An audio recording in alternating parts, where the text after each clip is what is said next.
నమస్కారం గురువు గారు. నా పేరు రాజా. నేను సివిఆర్ జిఎంసి హై స్కూల్లో 9వ తరగతి చదువుతున్నాను.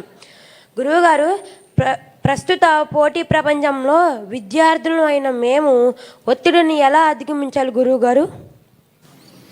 మంచి ప్రశ్న వేసావయ్యా. కానీ నీ ప్రశ్నని అభినందించడానికి కారణం ఏమిటంటే అది కేవలం వ్యక్తిగతంగా నీకు మాత్రమే సంబంధించింది కాదు. ఇవాళ అనేక లక్షల మంది విద్యార్థులకు ప్రతినిధిగా నువ్వు ఈ ప్రశ్న అడిగావు. చాలా మంచి ప్రశ్న. ఒత్తిడిని ఎలా అధిగమించాలి?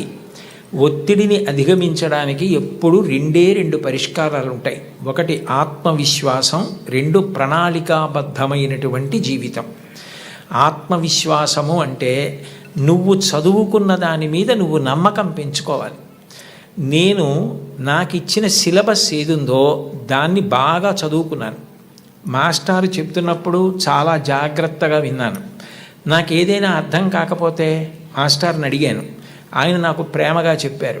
ఇన్నాళ్ళు హోంవర్క్ చేశాను, ఇంత నోట్స్ రాశాను, ఇన్ని టెక్స్ట్ బుక్స్ చదివాను, నాకు చాలా విషయాలు తెలుసు. కాబట్టి ఇప్పుడు అందులోంచే 10 ప్రశ్నలు ఇస్తారు, అది కాకుండా ఎక్కడి నుంచో ఇవ్వరు. కాబట్టి నేను తప్పకుండా వ్రాయగలను అని ముందు నీ మీద నువ్వు ఆత్మవిశ్వాసం పెంచుకుంటే నువ్వు చాలా హాయిగా ప్రశాంతంగా పరీక్షకి వెళ్ళగలుగుతావు. అట్లా కాకుండా నువ్వు ఏదో భయంతో నేను చదివినవి నాకు జ్ఞాపకం వస్తాయా, నేను అన్నీ చదివానా, నేను వదిలేసినవి ఏమైనా వస్తాయా అన్న బెంగ పెట్టుకోకుండా నీ మీద నువ్వు విశ్వాసాన్ని ముందు పొందగలగాలి.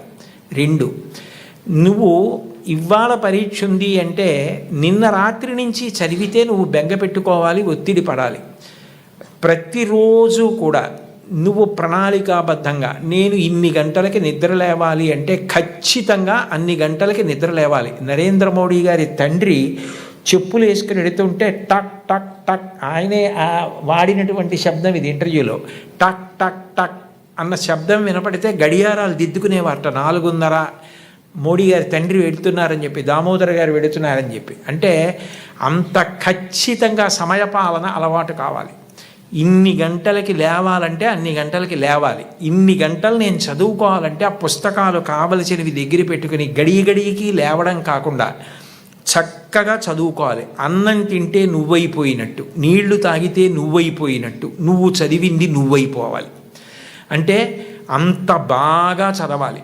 ఒక కాగితం మీదకి సూర్యరశ్మి పడితే కాగితం కాలదు.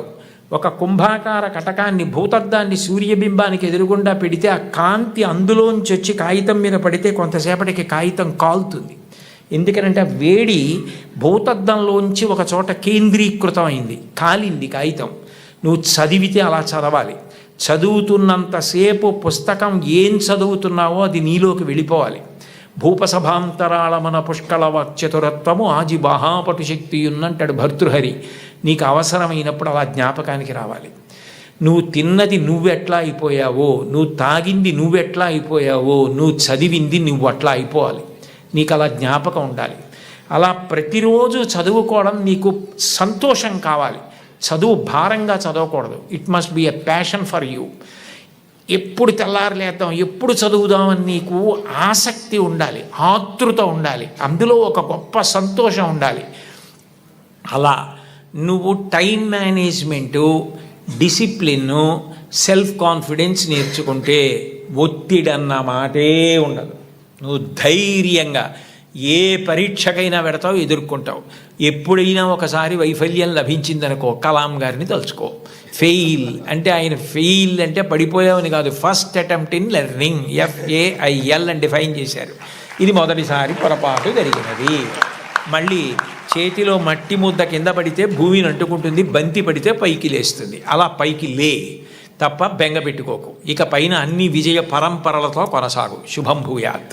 ధన్యవాదాలు గురువు గారు. తదుపరి ప్రశ్న మరొక విద్యార్థి అడగటానికి సిద్ధంగా ఉన్నారు.